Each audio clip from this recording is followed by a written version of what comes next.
Alright, so today we're going to be reviewing how to connect the HoPEC version 9.0. The overall design pretty much stays the same, so if your board is newer than this one, when you watch this video, don't worry, it's most likely going to be very similar. We're constantly making improvements to the design, and if you do have any comments, please leave them in the description below or in the comments section below so that we can address them in future designs. But with that said, we'll go ahead and move on to a quick how to connect demonstration using the new 9.0 HoPEC system. So when you get your kit, you'll get the motherboard, of course. You will receive a display, an LED display. There is 2 ports that you can plug it into. Yes, you can use 2 displays, but the kit only comes with one. If you'd like to order a second one, that would be separate from the basic kit.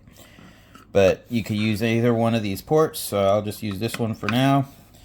And just to make sure everything is up and running, we'll go ahead and power it on. And I'd like to show a small common problem that may or may not happen to you when you do first connect this, and I'll show you how to fix it as well. So when you power this on, you'll either have a full grid of lights but you can't really read anything, or it could be in the opposite direction where it doesn't show anything but it is lit. This is a little contrast adjustment screw right here on this little block. You just get a little flat screwdriver and you turn it until you can see the words, and once you have that set up to your liking, you shouldn't have to adjust it anymore.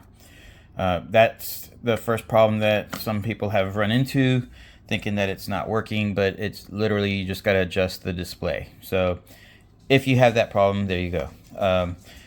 That being said, you'll notice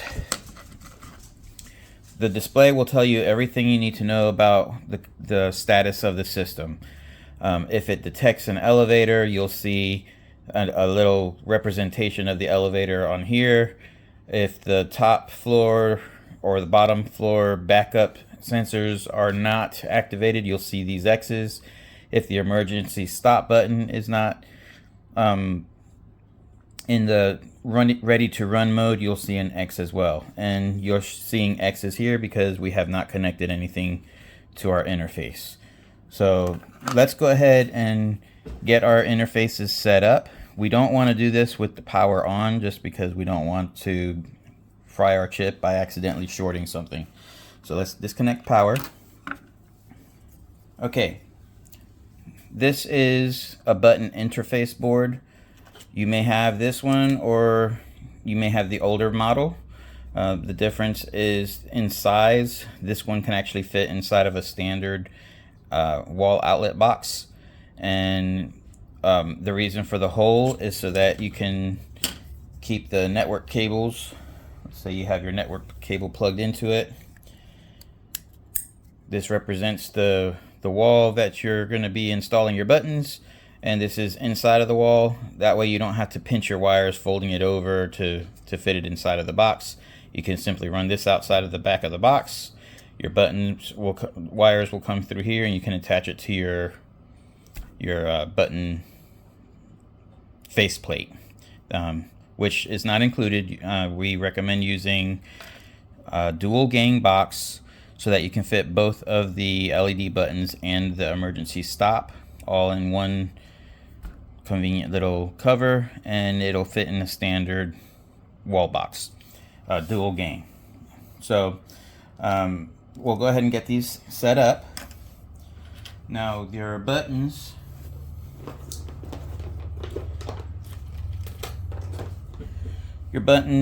will have most likely been pre-stripped, but the wires are too long on these for the button interface board. So what we're going to do, I'm twisting them as I take it off, so that way it will go into the connector easier. Alright, you won't need the blue wire. If you get the buttons from us, it comes with 5 wires. That's because you can use these with a normally open or a normally closed condition. But the normally closed condition is not what we want. So we're just not going to use this. And just so I don't forget, I'm going to go ahead and clip this. I'm not using the blue wires. The standard wiring, and this can be different on if you're using your own wires, but the only ones that are really important for polarity is the ones for your LED button, your LEDs, I should say. And in this case, the red wire represents the positive and the black wire is the negative. These are rated for 12 volts. You can get any 12 volt LED button, momentary button, and it'll be normally open, and when you press it, it closes, and when you release it, it goes back to open. You don't want a latching where it stays connected. These, like I said, they're stripped a little too long, so let me move this out of here so I don't put any wire shavings in here. And I'm basically going to shorten these to about 3 millimeters or an 1/8 inch so that they can go into the connectors cleanly without wire sticking out. Alright, once you have those stripped, I've already reassembled this one. The red is your positive LED, black is your negative LED. The other 2 wires do not matter. You'll notice it just says button A and button B. The button is literally just a wire contact that's closing and opening. It's just a straight wire, so there's no polarity to worry about. You can put them in any position that you like. And if you happen to wire them on the wrong side, that's fine. The hole is big enough for you to just run it through the hole after you've connected it. So this is what the button interface should look like for one of your floors. Let me go ahead and get the emergency stop. Again, the emergency stop is a normally closed switch. So when it's in the running mode, which is in this case up, it's normally closed. If you press it, it opens the circuit, and that's going to let the motherboard know that there's a problem. And you twist it and it pops up. That activates the running mode. I just put some wires, short wires on here just for the demonstration, but you can use however long you need. It shouldn't need to be much longer than what's already in the box if you're using the same circuit board. If you're using the same outlet box, I should say. But if you're running it to a separate box, then you obviously need a longer wire. Let me go ahead and wire this one in real quick, so we'll have it completely set up.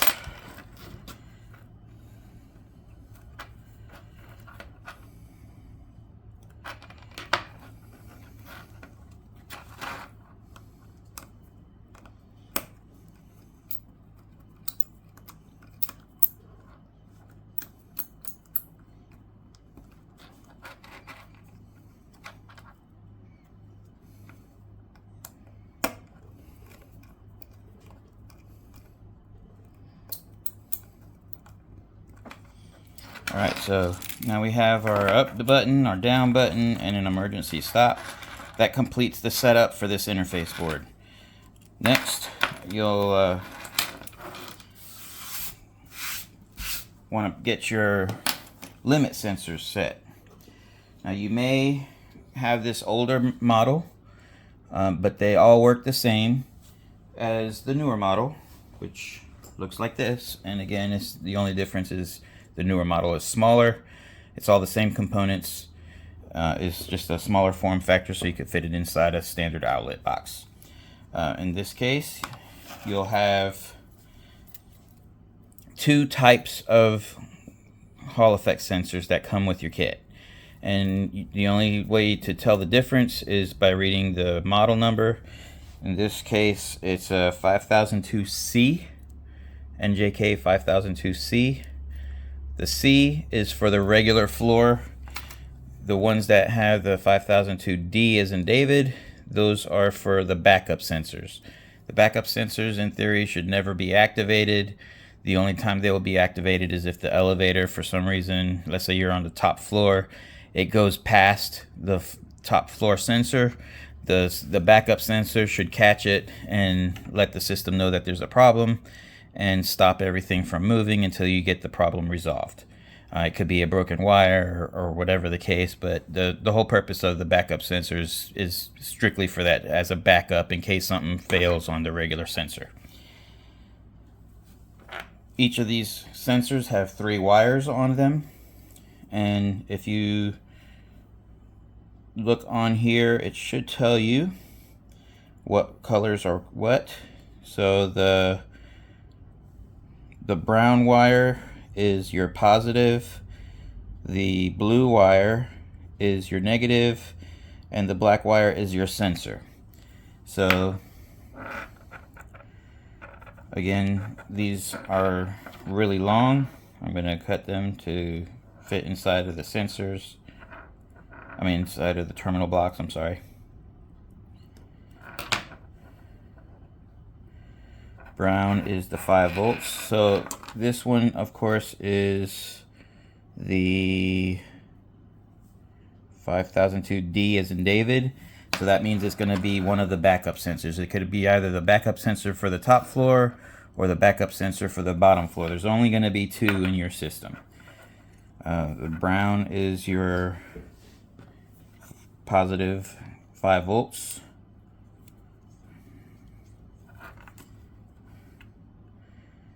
And that goes in there.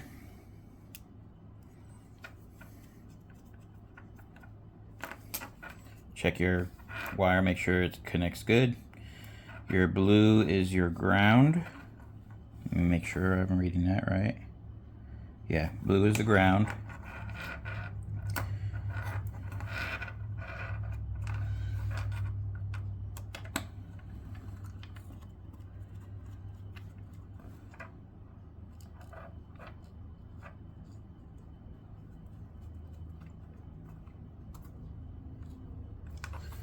And your black is the sensor.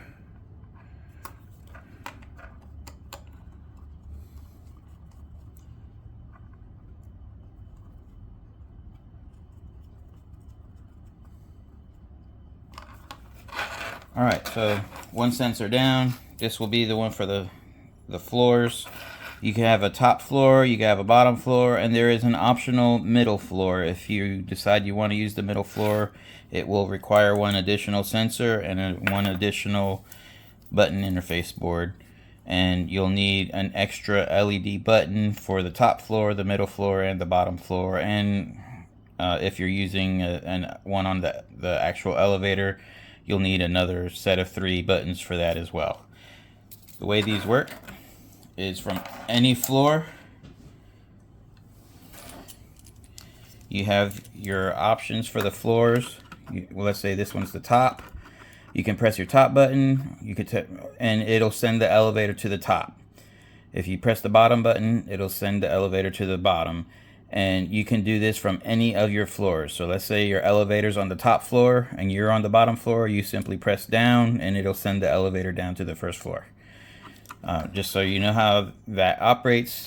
So again, if you're going to have 3 floors, then you're going to need 3 buttons at each of your interface boards. So that way, if whatever floor you're on, you can call the elevator to the floor that you need. I'm just demonstrating here with these 2 different types of LEDs. LED buttons is, you can use any 12 volt rated LED button. The LEDs are powered with the 12 volts, and the other 2 wires, like I said, there's just a short wire. It either opens or closes the circuit. So any of these buttons will work. If you want to get something special for your particular setup, a bigger button or whatever, you're welcome to do that. As long as it's a 12 volt LED button, it will work. Now I already have this one wired up. This is an older model. of the limit interface board, but it does the same thing.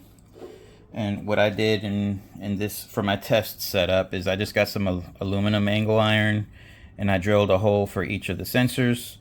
One is the floor sensor, one is the backup sensor, and this will just get mounted right next to the channel that supports the elevator trolley. So there's going to be a magnet that activates these, and I just put one on a screwdriver just to make it easier for me for testing.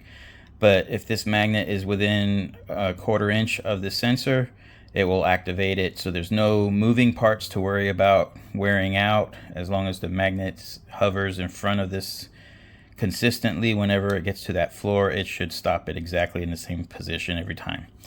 And again, the backup is only if for some reason something goes wrong with this sensor and it goes past it, you'll have a backup to make the elevator stop all movement. Okay, so now that we've got our sensors connected to our interface boards, and we've got buttons connected to our button boards, we'll go ahead and connect them just for demonstration purposes. And it's basically, you're just going to use a standard Ethernet cable. Obviously this one this short's not going to work for you, but you can get any standard cable. If you need a 10 foot, if you need a 16 foot, you can purchase any standard network cable and it will work. This is not internet on this cable. This is strictly using it for data connection. So you have a master and a slave on your button interface. What we're going to do, we'll put this first connector in the master, and on the board you'll notice it says buttons. I'm not sure if you can see that.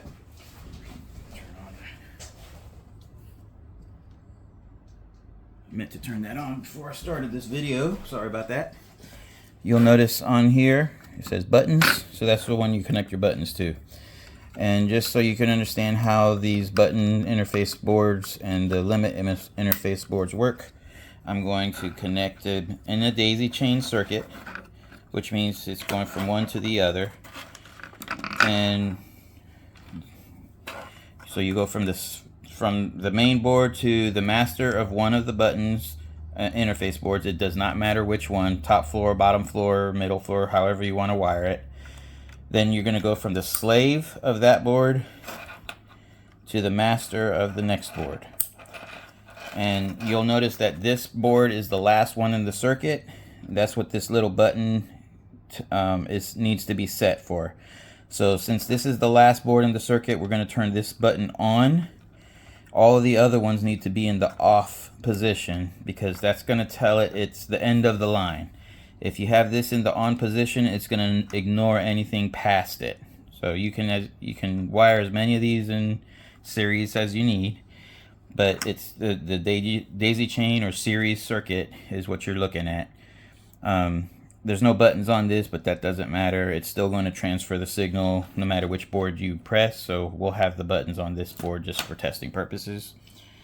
And again, it's the same setup for your limit interface board. Now technically you only need one of these because it's got all of the connections available: the backups, the top floor, the middle floor, and the bottom floor, and the bottom floor backup. You can use one of these boards, but these sensors only come with a cord that's only so long, and it's a lot easier to reach another floor, especially if it's 16, 20 feet away. You just run a network cable from this one to the other one, same style as this. It's in a daisy chain circuit. So we're going to use the master on here and plug it into the limit interface connection here on the motherboard. And with that, we are ready to go. Let's see if I can get all this into camera here.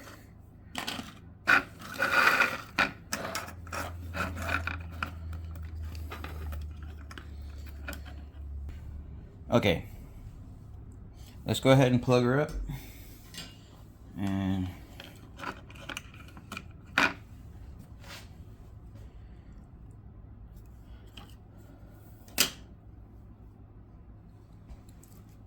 Alright, so during boot up, now it's going to try to see if it can find the elevator, which it can't. Now you'll notice that the top limit sensor is working fine. I'm sorry, this is the backup sensors. The top backup sensor and the bottom backup sensor are okay because they have a check mark on them. But the emergency stop button is not showing that it's in good condition. So, now let's see why. Oh, because, let's see, is it because of this? Oh. The emergency stop circuit has to be complete. And I don't have an emergency stop button on this one, so just to bypass it. And I'm not by any means recommending that you bypass emergency circuits. An emergency stop button is basically a wire when it's in the running condition. And we're going to demonstrate that by putting this wire on these connectors here. Again, let's turn off the power. I don't want to short anything.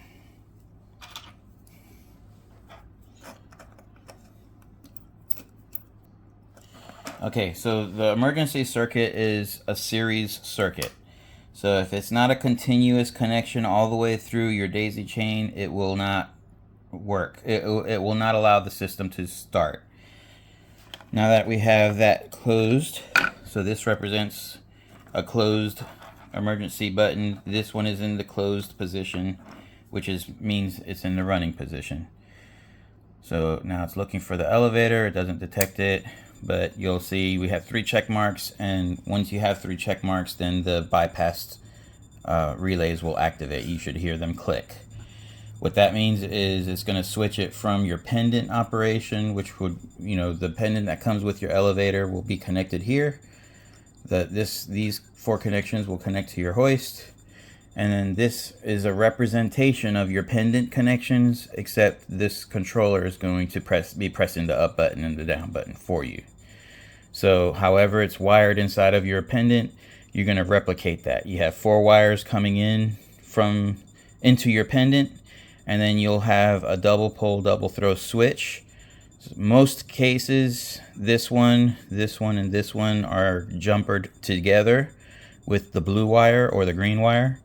You'll have the white one on this one, the black one on this one, and then the odd one out would normally be the red. But this can vary depending on the manufacturer of your hoist.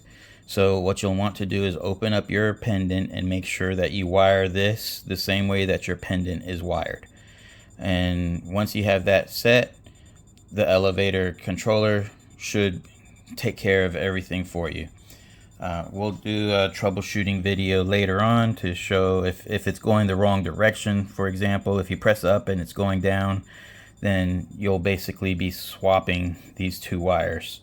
The red, instead of the red being up here, you'll put it down here, and the jumper for the blue will be from here to here to here in that one particular setup. Like I said, every hoist is wired differently, but if yours does do something weird, feel free to contact us and we'll walk you through getting it wired up correctly. When the system is powered on, you'll notice that one of the sensors, which is the 501D as in David, will have a light on, and the regular floors will have a light off. So I'm going to put this one as the backup. I think that's the top. We'll find out when we put the magnet in front of it.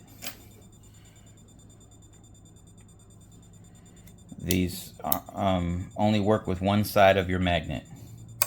So that one is the top. Okay, so that's the top backup. This is the regular floor on the top. And you'll notice that when it detects the magnet on the second floor, it'll put a little dude on an elevator platform. When you moves off of that, it goes to the first floor. You'll see he shows up there.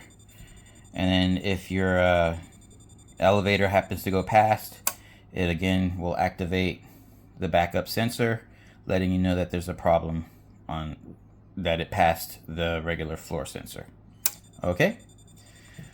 If you have any questions, I'm hoping I covered everything as far as how it sets up. The screen does turn off if there's no emergency situation. So if I activate an emergency situation, the screen will light up and you'll see what's going on.